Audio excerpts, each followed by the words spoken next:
Test, test, test. Good morning. Good morning. I feel like I'm going to have to put on my teacher hat. Good morning. How's everybody doing? I know it's early, right? Kind of early. It's earlier than it actually is, but I'm so glad that you all are here for 1 Million Cups today. And give me just a second. Let me check one thing and we'll get started, okay?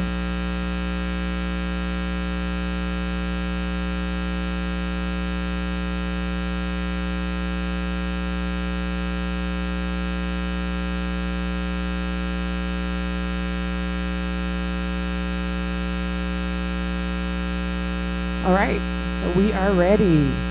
If you are used to coming to 1 Million Cups, you will probably realize that I am not Aaron. Aaron is out of town. Thank you. That's about as good as my jokes get. Aaron is out of town, but I'm glad to be here with you, and I'm so excited about these presenters. One of them, which is not this Chris, but what are the odds that I just met you and said, oh, you're Chris, let's go ahead and put you on stage, right? So today we've got a couple of awesome presenters. Like I said, both of them named Chris, and the first one is Armbie. I'm excited to hear about this. So you guys, let's put it together for Chris. How do you say your last name? Ossee. All right. Testing. All right. Hi, everybody. My name is Chris Ossee. I am a Tulsa native, well, Colorado native, living in Tulsa long enough to call it home, about 17 years now. A little bit about me before I get into my product. I am a chemical engineer. I work on flares and thermal oxidizers. So if you ever go by a refinery and you see a flame on a tower, that's what I do. So with that job, I've been able to travel the world and do some really interesting, fun stuff, work on very large, complicated projects, diverse teams. And so with that is basically how I came up with my product. So I'll set the stage for you. I have an 8-hour flight, Chicago to Frankfurt. Completely full, not ideal. Turns out my seatmates, some big guys. I don't know, I think they were, offensive linemen for the Packers. I swear they were. So 8 hours of, if you've done a long flight, you're like this. There's nothing to do with your arms for hours. So that's when I came up with my product, the Armbie. So I'm going to put this down real quick. I'll try and project myself as I go through a little demonstration.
So I came up with that idea roughly back in about 2017.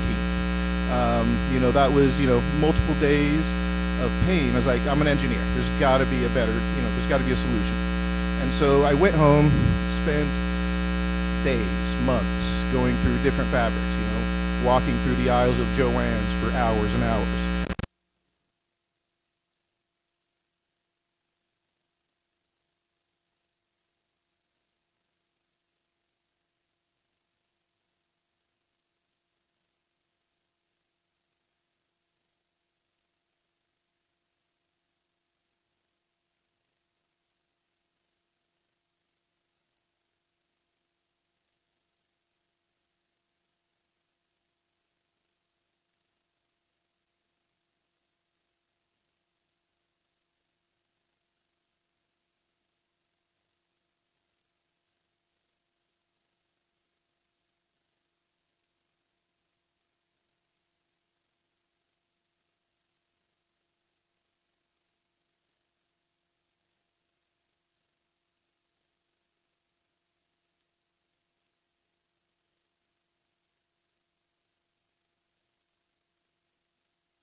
sell it for 50.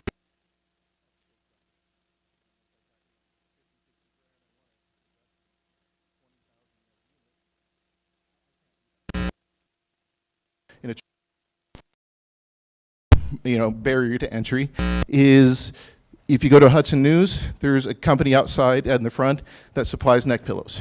You always see the neck pillows there. And that company has a stranglehold. They have agreements with all of the airports, all of the Hudson News, that they supply travel accessories.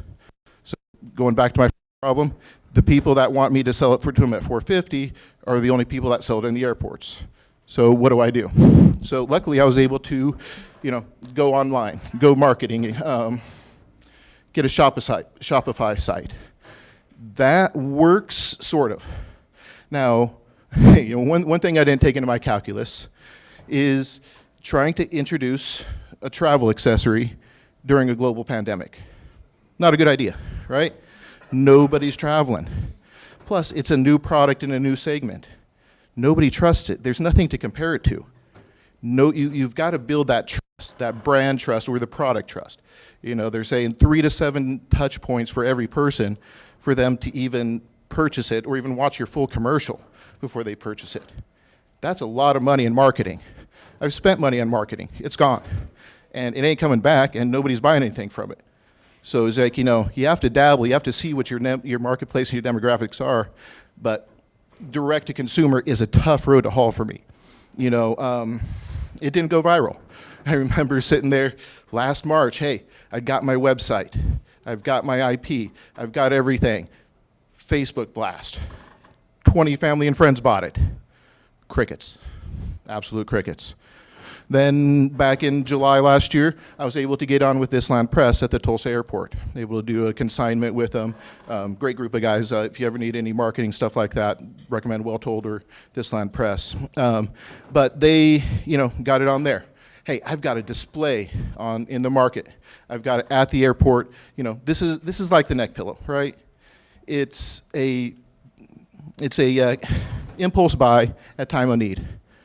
Demographic is anybody that has a 3+ hour flight where they just want a couple hours of sleep, right? Is if you're willing to buy a neck pillow, you're probably willing to buy this. Interesting to statistics, less than 4% of the people that fly even want to touch a neck pillow.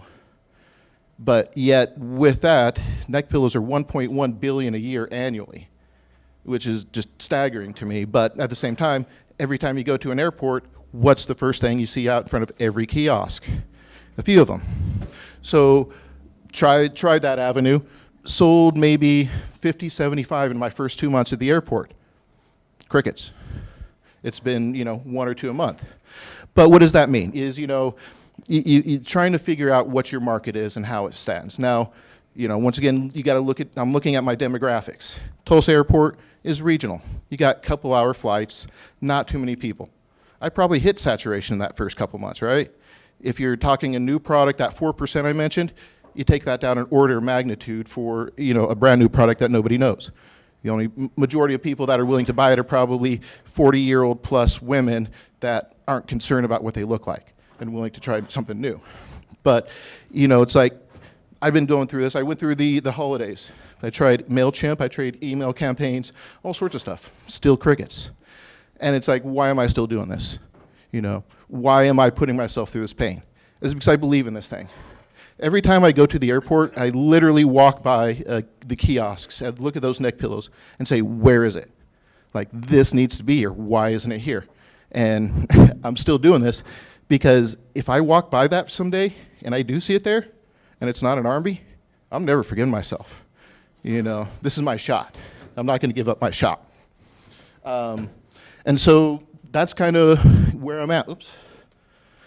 I'm at a point where I'm trying new things. I'm pivoting. I'm going through. I know where I need to go, and I need to go to the airports. And to do that, I've got to go through and start figuring out licensing deals.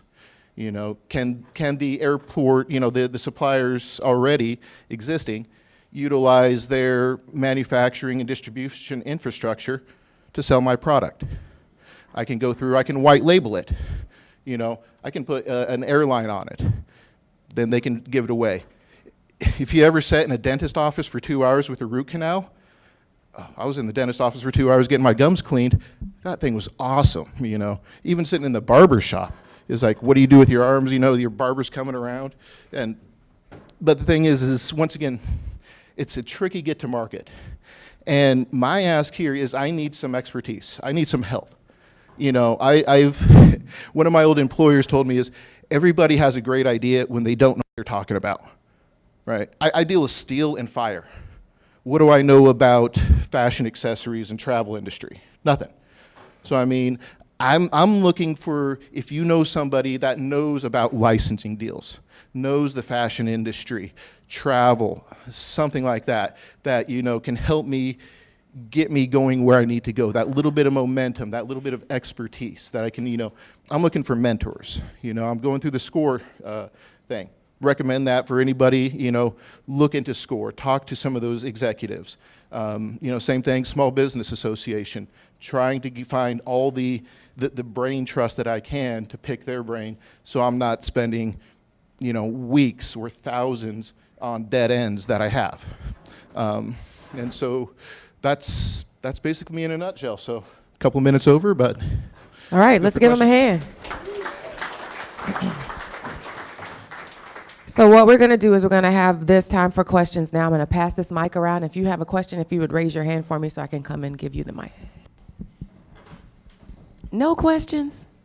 What? Tammy? I know you have one. Hold on just a second.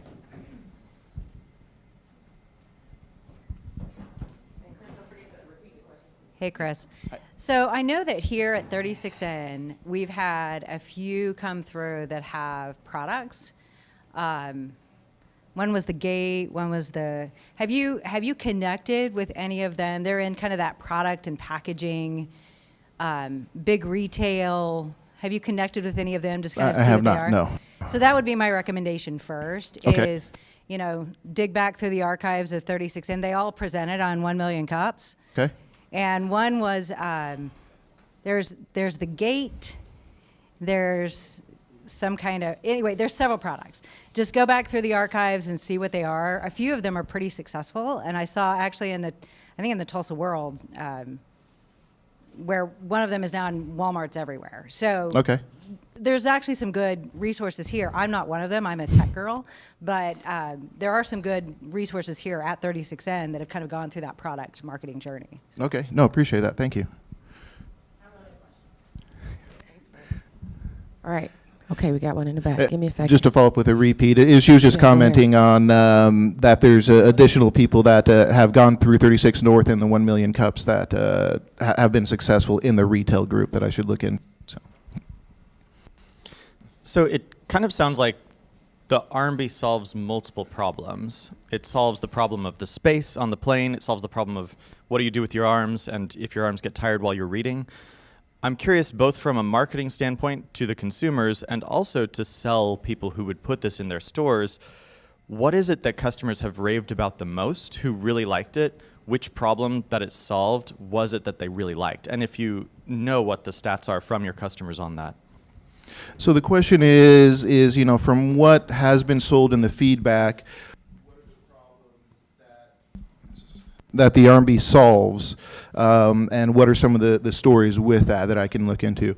So, you know, a couple of them, I've got one used it because they had some shoulder pain and had a flight, so they initially got it for that. And then, you know, weeks later, she was sitting there and sent me an email. It was like, I was able to finish a book on my couch for the first time in years. Is, you know, the same shoulder pain that she got it for the flight that she wanted is she couldn't finish a book because literally after sitting there and holding, you know, a 200-page book for hours, your arms get tired. And so she loved that. Had another gentleman that, you know, had shoulder surgery. And so he was sitting there and looking at for rehab. You know, it's just some way to keep your arm secured and in place and supported without being restricted. You know, a lot of times, you know, you look at slings, there's straps, and they're holding your arm in a prescribed place to keep it immobilized. This is different. This is, you know, one of the things I'm trying to get into is I think this might have aspects in, say, a nursing home. You know, somebody that's sitting in a wheelchair or something all day where their arms are just down, can they go through and hold it up and, you know, support them and give them comfort? There's, you know, part of this is also deep pressure therapy for people with anxiety, similar to a weighted vest or a compression vest or something like that. You know, when you swaddle your baby, is, you know, that compression, a weighted blanket, it gives you a sense of comfort. It relieves your anxiety, you know, you just calm. And I mean, I remember the first time I did it a few times, is wearing it in the plane for 10 minutes, and my shoulders dropped like 3 inches. It was just like, you learn to trust it, and it's great. So I mean, I've had a lot of, you know, good bits and pieces of feedback, and then it's trying to figure out how to capitalize those and turn it over. Yeah, it sounds like the shoulder pain is a big part of it, and I have shoulder pain, especially when sitting on planes, and so now I want it, now that you've like emphasized the shoulder pain itself. Yeah, yes. I mean, it's meant to just, you know, distribute that weight of your arms and shoulders and give you that, you know, sense of security. But one of the things is, you know, trying to get it into medical facilities and things, they are very concerned about restraints and restraining somebody. So, you know, I've had to go through, my dad's a hospital administrator for, you know, 40, 50 years. And so, you know, trying to go through and figure out, well, is this a restraint or is it not? You know, it's, the definition of restraint is basically something that the user cannot take off under their own will. So, I mean, it's kind of, it's subjective. Is, you know, you might need help putting it on the first time, and about anybody can take it off unless you're, you know, 75-year-old, you know, 85-pound woman that can't really do anything. So it's kind of subjective, but for 99.9%, it's not a restraint. So, you know, going back to the experts is I need to find, you know, medical experts that can go through and attest, hey, this is not a restraint. You know, another thing is talking to airlines. If I want to get this into, like, you know, a United business class package or, you know, branding for them or something, I need to get an airline safety professional that's going to say, if you're wearing this, it's not going to cause you to not get off the plane if there's a crash. You know, so those are some of the additional experts I'm looking for, is people with credibility to go back and back this thing to, you know, get that momentum. So I have a question. I was a physical therapy technician for about 5 years. Have you thought about physical therapy? So the question is if I've thought about physical therapy. Yes, I spent I spent about 2 days trying to call every physical therapist in town, like cold calling them, you know, all the rehabilitation centers to try and talk to their experts, and really didn't get callbacks. You know, send a couple emails, but once again, crickets. And so it's because I'm some engineer that builds steel. And who am I to say this is an acceptable medical device or can do these things? And so that's where, you know, everybody is always, this is a great idea, and then no sales, you know, and it doesn't transfer over. So I remember watching a TED Talk, and he said, what does it take to make a movement? And I don't know if you've ever seen that one. It's kind of a good one. Was, you know, a guy dancing on the side of a hill by himself, and he does it for like 3 minutes. And then finally another guy comes over and starts dancing. And then a couple minutes later, you know, or 30 seconds later, more people. So, I mean, it's, you know, getting that one idea and then getting a small group of people to help reinforce that idea, to say it's a good idea, so that then you get a small community, a small village, and other people are going to say, I'm not the first adopter. And then they're more willing to, you know, get onto that movement. I'm not there yet. I'm still working on it. I'm not giving up, you know, and it's nickel and diamond. It's a long road to hold to be an entrepreneur. Great presentation, really exciting stuff. Malachi Blankenship with I2E. The one thing that I'm wondering on is, like, what's your price point, and what are your margins, and how much does it cost you? Where are you manufacturing at, stuff like that? So the question is, you know, where are my manufacturing costs, distribution, and sales? So it sells for $22.95 retail, and right now they're all made domestically, small batch, at about $8.50 a pop. So I've got about, you know, 65% margins, give or take. Go larger batches. I think I can get my cost down for large batch to maybe $5.50 domestically, probably $3 international. I went with a premium price of, you know, usually they say $19.95 for an introductory, something like that. I went for the $22.95 premium price just because it's a new product. The product is not yet a commodity. It's not saturation, so I can charge a premium. There's nothing else out there like it. You're going to spend a few more bucks. You're okay with it. Give it, 8, 10 years. When it reaches saturation and there's knockoffs and all that, then it'll go to the, $14, $15 price point. But until that point, it's a premium. Okay, so to me, I think one of your biggest hurdles is trying to get that price point down of the manufacturing down to like the dollars, like the low 2 to 3 max. Otherwise, you're going to have a tough time selling in stores from a wholesale standpoint to have any margin there. Mm-hmm. The other thing that I would reason why that'd be helpful is the lower you can get that down. To me, this product is going to sell itself a lot through word of mouth, and the more people you can just give it to for free to use it and have using it on planes or other places, and it has your logo on it, Armbie, mm-hmm. That's, people are going to see that and want that, and they're going to, take a picture of it. It's going to be, to me, it's like you should like look at strategies of, people like the Snuggie and other things that are similar to this, kind of like quirky but comfort. And see like what are their strategies and how did that work, and a lot of it is just people using it and then somebody seeing it, and then hopefully you get picked up by a viral story, and that's how it goes from there. But you have to get that price point down first and foremost. So I'll connect with you afterwards. We need to connect on the manufacturing side. There's some people here I think could help on that. Okay, appreciate it.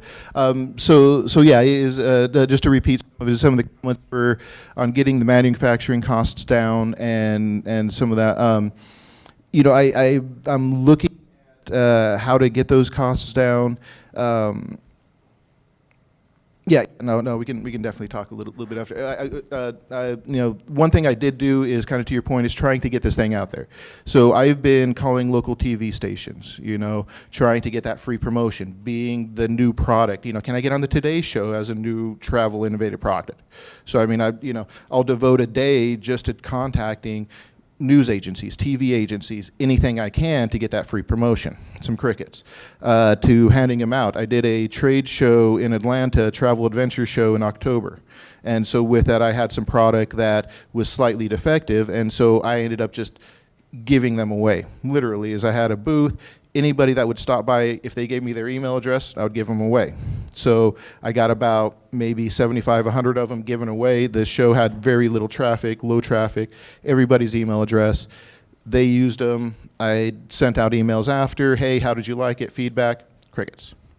Now, I talked to some of my friends that do a lot of trade shows and stuff like that, and they're like, that's not unusual. You need to get, a couple hundred hits to get one response.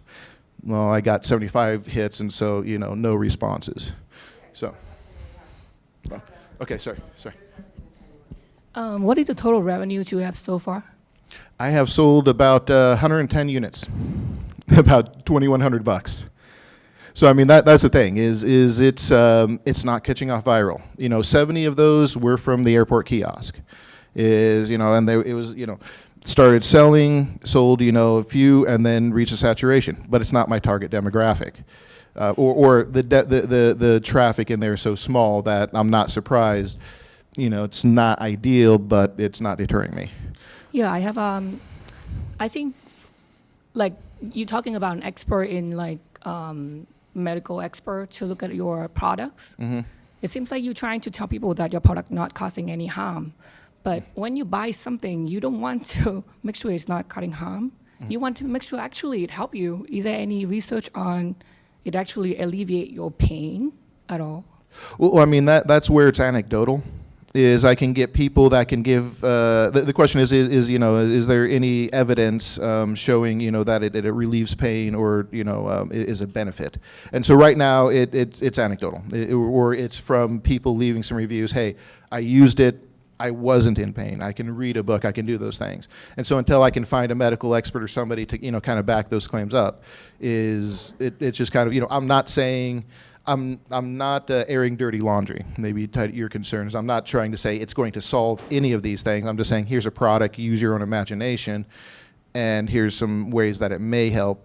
But I can't. I'm not making any claims until I get some actual backup on it. But I am, to that is customers that are willing to write in. That's their opinion, and I'm willing to share their opinions, good or bad, on it.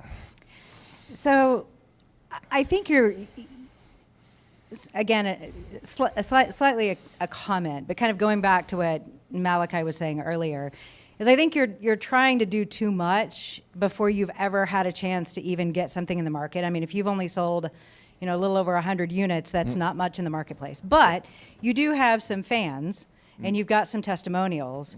So how they do it is you have to start small, and you have to build on what the successes that you have. So have you reached out to any of those testimonials and say, hey, I'll give you 2 or 3 for free if you can recommend this and get 10 other people to buy one.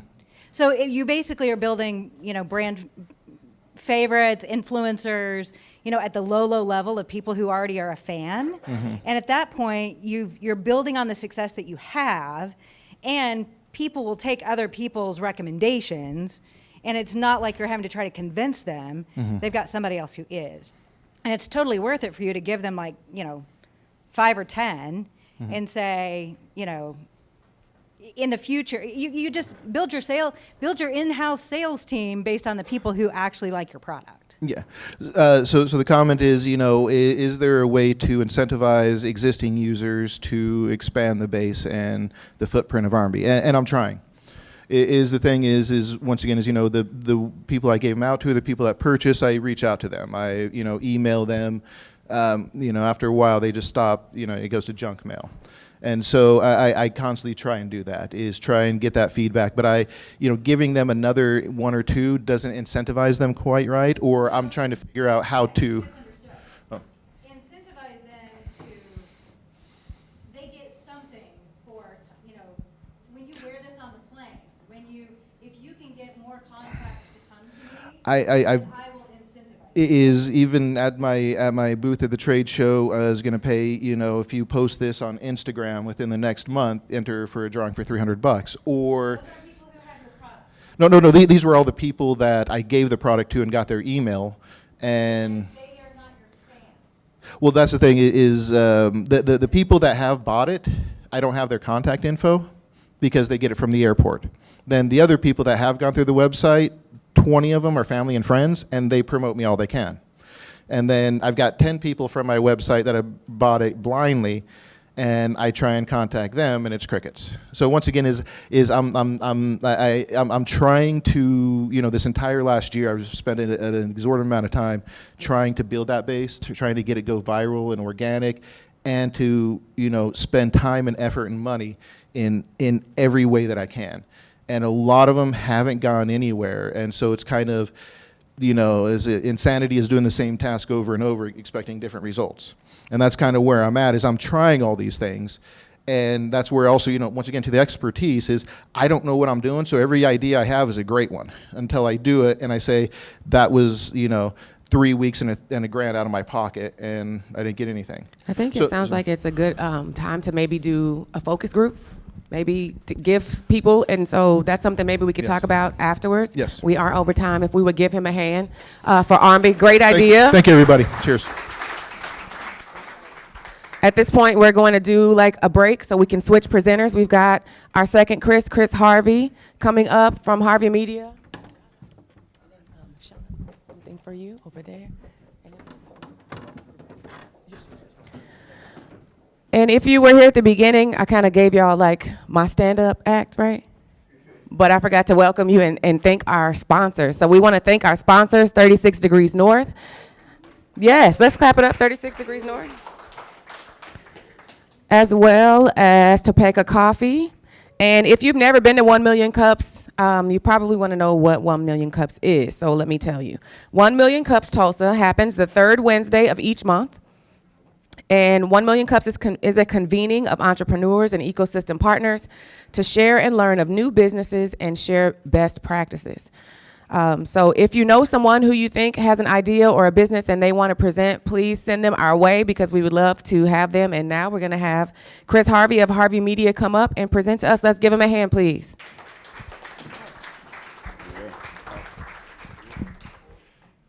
Check. Good morning, good peoples. How y'all feeling this morning? I like 3 people. How y'all feeling this morning? Great. I know it's 9 a.m. This clock over here says 8 a.m. still. But I need something. There we go. Well, I'm excited for a couple reasons. I'm excited to be here at 1 Million Cups. Shout out to the team, everybody bringing this together. This is really dope. This is my, I think, second time being here, so I'm excited to be a part of this. I'm excited also. This is very random. I'm just talking, but I get married in a week in some 2 days. So I don't know. I'm just a little excited. So if I just randomly say something, I don't know. I'm just excited. We've pushed back our wedding about 4 times. You know, COVID. It's just weird. You know what I'm saying? You can't do nothing. And I think COVID has done a lot for many people. Many businesses have changed their plans, have changed their objectives because of COVID. And I think COVID for me. It gave a lot of people in their businesses a new perspective of how social media needs to be run, right? I think when churches shut down, when boutiques shut down, they realized, oh snap, ain't nobody coming to my store no more. My church is shut down. And that's where Harvey Media really took off in the year 2020, or people really understanding the importance and the power of social media. A little bit about me. I'm from right here in Tulsa, Oklahoma. Any natives in the room? A couple. Okay. I thought it was okay. We got a couple of natives in the room. A little history about me. I used to work for an organization called Transformation Church, where I was a social media director for a few years, and I really had the opportunity to take the ministry to another level in influence and impact here in Tulsa and globally. I always struggle with the double L word, globally. Anyway, through that, I decided to start my own company called Harvey Media I started in 2019, but really formed it as a LLC, as a business in 2020. Literally, I started it because people were calling me so much. And 2020 happened, and people say, okay, I don't know how to do social media, or I don't have the time and capacity to do social media, but I need help. I can't touch people no more. My customers can't come to my store, can't come to our organization. What do we do from here? And this is where we came into play. So Harvey Media solves a couple of problems. It says the lack of time to effectively engage the target audience consistently. So you're running a business, you're running a church, you're running an organization. You don't have the time, the capacity. Now, here's the thing. Social media wasn't a job, a role 10 years ago, right? Now, but this is probably one of the most funded, scaled group of people in the past 10 years. It's just crazy. I didn't have a job 10 years ago. Now I do. Thank you. The second problem is the lack of understanding of the importance of social media. I think a lot of people still don't understand the importance and the power of social media, especially how to reach clientele, because many of us have had success in direct contact, word of mouth, things of that nature, and still don't understand the importance of social media. And another problem is the lack of understanding consistent branding. Some people post a lot. Some people have a lot of content, but it's not consistent with their branding. So you aren't effectively reaching your target audience. So as we look at the problems, we have a couple solutions. The first solution is we do the work.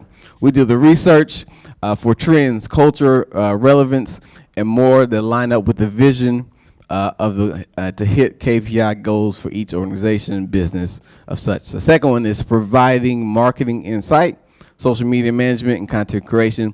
And the third, not only do we take the load off of clients, but we also provide them with the tools to effectively reach their target audience. My heart and my goal is not to just do the work for people, but I want you to see the importance of how do we effectively reach your target. How do you effectively, if you don't have the budget to buy the Canons and the Sonys, how do you effectively use your iPhone 13, use your iPhone 12 to effectively reach your, there's no excuse. I think there's many organizations and business that say I don't have the budget. There is no excuse why you aren't reaching your audience. You have everything you need in your hands. There is about 90. I have about 25 apps on my phone, and I have each week effectively reached the goals that I have for my target audience without having the big camera if I don't need it, without having the software. All you have is all you need. I'll leave that right there. So that's for somebody. social media management is kind of the bread and butter of what we do. We say we take your platforms, whether it be TikTok, Facebook, Instagram, LinkedIn, MySpace. No, I'm just playing. I don't know if that's still a thing or not. I don't know if people use that. I don't know. Anyway. But we take the platforms that our clients use and from a couple things: management, from the day-to-day, overseeing engaging with audience, overseeing the posting, analytics, engaging, giving you KPI goals for each client. So alongside that, we do, let me go back. Alongside that, there's a space for content creation. So for instance, my guy Steven right here is recording a video for things we'll do later. So this is from the management side as well as the content creation. So hey, I need somebody to relieve me from the time to manage my platform to reach my current level of influence. And I think that's the problem with many organizations have, is we create content only for the first level of influence that we have currently. So the friends you went to high school with, the people who have bought into your business, whatever, your auntie, they're the ones that liking and sharing your posts, but you aren't creating engaging enough content that compels them to reach beyond your current level of influence. So figuring out how do we not only reach our people, but the people that they're following, people that's following them. What are their interests? Who's our target audience, and who is it within their following? So we got a couple people that are boxed with us. Here's me, this random guy. Natalie Reed is an amazing person. She helps with graphic design and creative direction. Then we got my guy Steven right here in the front. Does a lot of videography work and editing for me. If you need some help, that's my guy. Next, we got Noah Kelly. He's a photographer, amazing. I've been friends with him since 6th grade, very random, about 15 years. And then Cindy Nicole, she's actually my little sister. I love her. So what do I need? Honestly, I need two things. I need an executive assistant and I need some SEO. I'm being completely honest. I don't really mess with the SEO space. I probably need to, but I need somebody to jump on with me to kind of educate me as well as help in the space of SEO. So that's really kind of the nutshell of what I do as far as the Harvey Media space. If there's any questions or feedback or suggestions, I'm open to it. So thank you.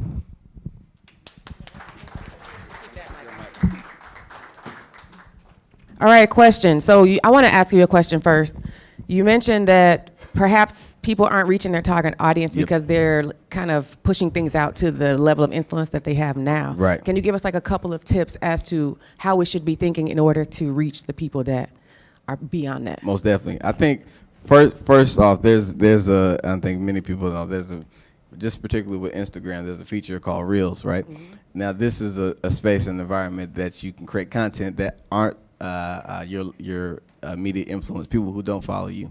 So this is the first target and spaces that you should be utilizing content to reach audience that aren't currently following you. So for instance, if I'm making, just on my personal social media, and I'm showing behind the scenes of what I do at Harvey Media or whatever case may be, a very generic, just on my regular page, people who follow me will see that post, and if it's just a picture of me, hey, here at 36, doing what I love. That's great. My auntie's gonna like it. My people everybody who's following me is gonna like it, but it's not compelling enough. So what do I need? I need to shift my perspective. I need to figure out how do I inspire still in this space? How do I bring people into what I'm doing? One thing that's really popular right now is this day in the life perspective of content. So you have people who's a barber, who's a content creator showing their life, their day in life. So it does a couple of things. One, it looks cool. So that's just a very practical thing. The aesthetic is great, but also gives people influence. If I'm a content creator, I'm looking at somebody who has a little more success. I'm seeing his life. I'm seeing his practices. How does he work? How does he effectively do his day? It's engaging me in a space that not only just compels me to like it. Now I'm sharing it because it's motivation for me. I'm saving it, which that's a huge thing for social media. With the algorithms now, the more you save a specific post, you be able to see that specific type of post as well, but their content will do well. So I think getting out of the bubble of Instagram is not a photo app anymore. It is now completely shifted to a video app. And I think most people's company social media looks like a 2002 church. It's a bulletin board platform. And we got to pivot from that to engage people into the behind-the-scenes content, reality, engaging and inspirational content. Give me just a second to get over there. My mouth is dry. Jeez. Oh, I brought you some water. No, it's right here. Thank you. God bless you. I think marketing is really hard to tell because sometimes you put money in and you don't have any sale. So for you, what is the expertise of your team? I know there's so many aspects of marketing.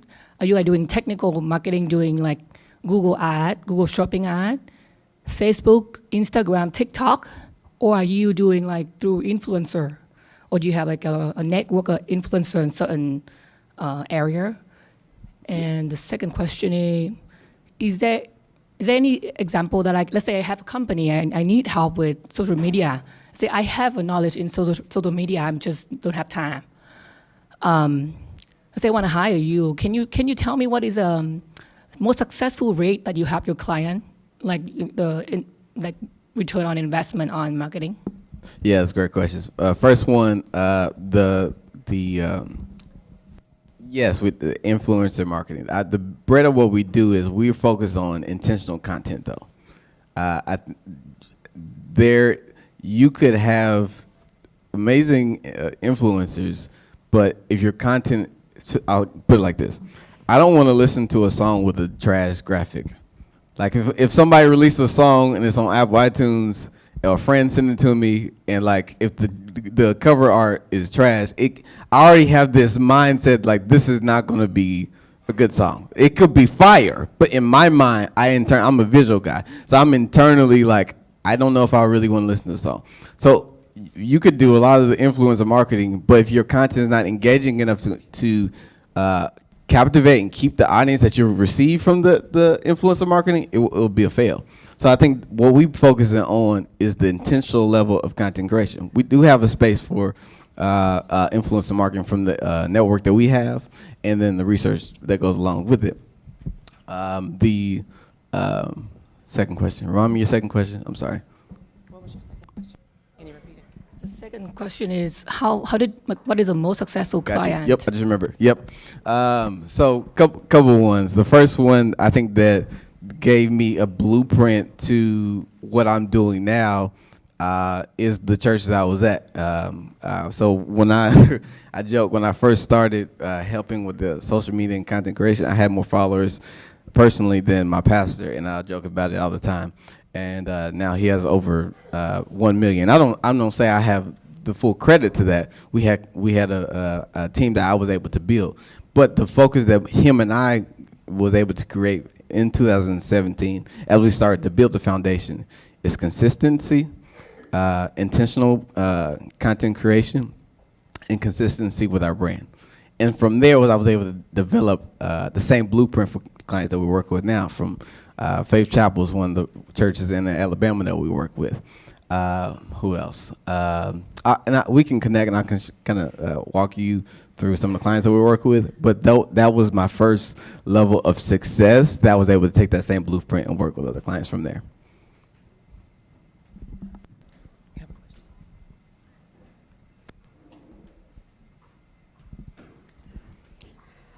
First of all, I just say congratulations, Transformation Church. If you guys don't know, they're a global church now, and just the fact that you were a part of that, congratulations, kudos to you. It's amazing. Appreciate it. Secondly, so as a young entrepreneur myself, I've gotten into the business suite, and I do all my content creation through Adobe, and I blast it through the Meta business suite. Since I grew up in social media, how could you offer, or how can your service benefit me that I can already do it myself?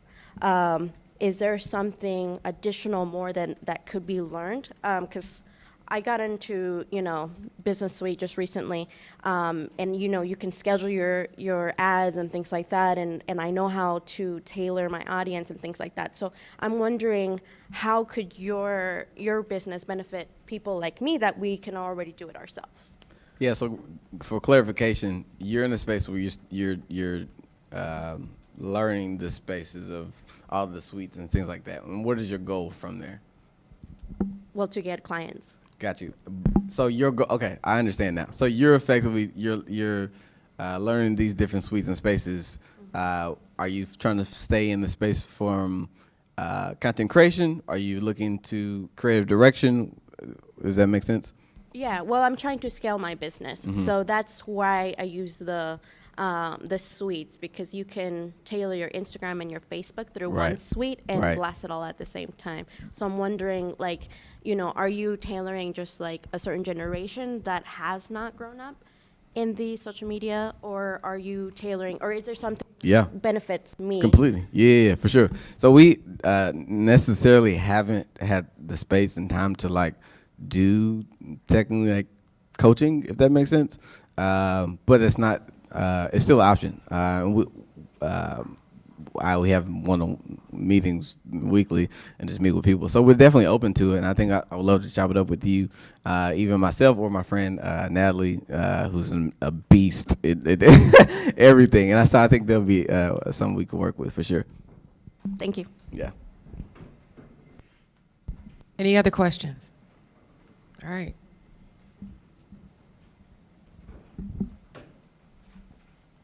Got room for a couple of more questions after this one. So, I've been struggling with getting social media out there. I've got some of it. I've got an ad hoc network of some family and friends that are, helping me post to Instagram, trying to keep that up. But it takes a lot of time and effort to sustain that type of thing. So how would you approach, a company like mine and recommendations with you and your team on going forward? And then also, what are some price points along with that path? Yeah, I would love to chop it up with you and kind of look through what you guys have done up to this point as far as the kind of level, content, intentionality, stuff like that. We can talk more after. But I think you have a specific space where I love. Well, we're doing this project with a law firm here soon, and we're kind of pivoting it like a State Farm commercial, where it's very random, hilarious, and then at the last 15 seconds, Armbie. So I think there's a specific intentionality I think you need to focus on, and not necessarily hi, here's Armbie. This is what you need. I think you're figuring out how to effectively reach your audience in a relative and funny way, and then hook them in. But I would love to kind of see what I think you guys have done up until this point, and figure out how do we effectively do that. And I think I wouldn't. Here's the thing. I spend more time on intentional content versus ads. I rarely do ads for my clients. There's no need to. If you're effectively creating content for your target audience, you don't need it, especially on the where the platforms has developed and reels and things like that. But I would love to chop it up with you some more. Have any other questions? Questions going once. Oh, cool. I'm going to have you guys pass this to him, if you would pass this.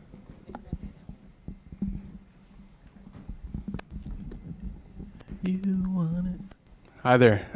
So my question kind of relates to the intentional content and what that means to you and versus the advertisements, because a lot of people do advertisement blasts and they just don't get anything from that. Yeah. So if you can kind of break that down for me. Yeah. It lines up with different clients and what your project is, right? Because there's if you have a physical product, it'd be little different lane versus, hey, I want you to come to church. It's total different lanes. So you got to figure out, okay, what is my product, right? What is my goal here? And so, for instance, there's got Instagram, you got TikTok, you got Twitter, LinkedIn, all these different platforms. Totally different levels of content. Facebook is even different. Like Facebook does a lot better with longer videos, 2-3 minute videos, right? Versus your reel that you put on Instagram. Like LinkedIn and Twitter is so much different. There's different research you got to do, right? So that's why it takes time. It's not a copy and paste to all platforms. You won't see that success that you want to see. And so figuring out a couple of things. One, there's different lanes to content. There's real type content, which we know is a big deal right now. Looking at what's trending, what's going currently, how do I attach my specific brand to what this reel is doing, things like that. There's day in the life, there's things like that. There's stories, so you have a product and figuring out how do I effectively use the voice of somebody else's to tell the story of what I'm producing. And so you got to mark down, there's probably, somebody said this, right, 7 to 30 pieces of content you can capture every single day. But many people are reluctant to capture content in their daily life. I'm always having somebody with me because not only I just want to show my life, I'm effectively pushing my product through this. One, Harvey Media. I'm also a part of an organization called Sky's the Limit. So we're pushing, helping build entrepreneurs. So part of what we're doing today is we're going to be showing the day in the life of what I'm doing as an entrepreneur, things like that, because we're effectively trying to reach these level entrepreneur audiences. So figuring out how do I capture the essence of what I'm doing with my product, right? And how do I apply that to the current relevance of social media? But you have to be on social media to know what's relevant. And so whether you are physically doing that or you're partnering with somebody else who's doing that, and figuring out, okay, because you're going to know your goal, you're going to know your product, you're going to know your KPIs, but your other job is now to know what's current level of social media. But that's different. Like I said, Twitter is it's a different animal. It's like and LinkedIn is different. You're not gonna post your reels from TikTok on there and expect the same level of outcome. And so just knowing what platform you want to live on, what's your goal, and things like that. So I would love to chop it up with you and more specific, know what your product is and speak more wisdom into that. Yeah. Cool, appreciate it. Yeah, most definitely.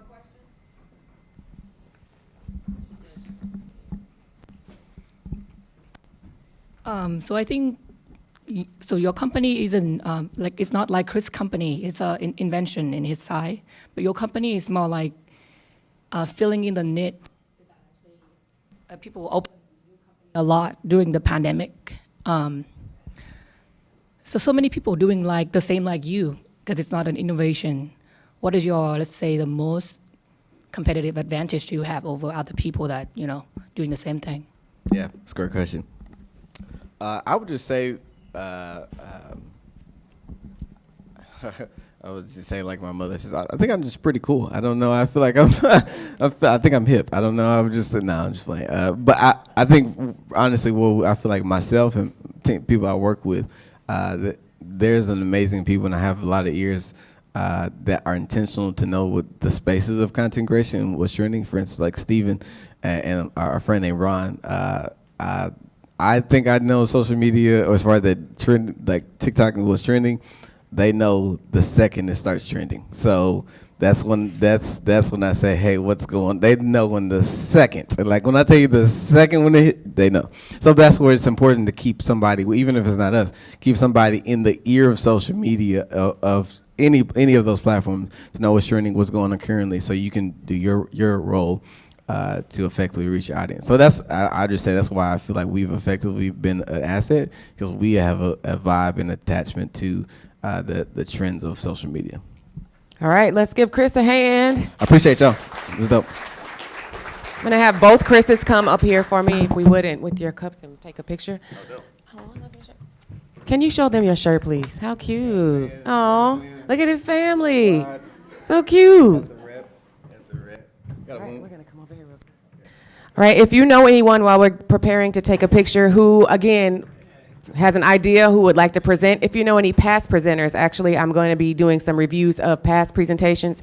Last 1 Million Cups, Jason, I think, who just left, actually gave us an update on what he's been doing with Leave Me Not. So I want to hear from people who have presented, and if you haven't presented but you know someone or you have something, please present. We'd love to have you. Thank you, everyone, for coming out. I hope you have an amazing day. We'll see you on April 20th, okay?